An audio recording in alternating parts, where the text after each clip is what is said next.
আমরা সবাই লড়াই করে দেশের শক্ত খুঁটি গড়ে, আমরা সবাই লড়াই করে দেশের শক্ত খুঁটি গড়ে করব এই সোনার দেশটা কোরআন বিকল, এই তো মনোবল।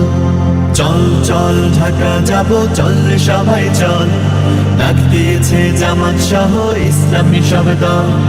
চল চল ঢাকা যাব, চল রে সবাই চল, ডাক দিয়েছে জামাত সহ ইসলামী সব দল। জুলাই সনদ ঘোষণার বাস্তবায়ন চাই, এই ছাড়া নির্বাচন নাই, এই ছাড়া নির্বাচন নাই। জুলাই হতাহতদের পুনর্বাসন চাই, এই ছাড়া নির্বাচন নাই, এই ছাড়া নির্বাচন নাই। মরলো যারা দেশের তরে রাজপথে বুক পেতে ধরে, মরলো যারা দেশের তরে রাজপথে বুক পেতে ধরে, তাদের পরিবারের কথা সবার আগে বল, এই তো মনোবল। চল চল ঢাকা যাব, চল রে সবাই চল, ডাক দিয়েছে জামাত সহ ইসলামী সব দল। চল চল ঢাকা যাব, চল রে সবাই চল, ডাক দিয়েছে জামাত সহ ইসলামী সব দল।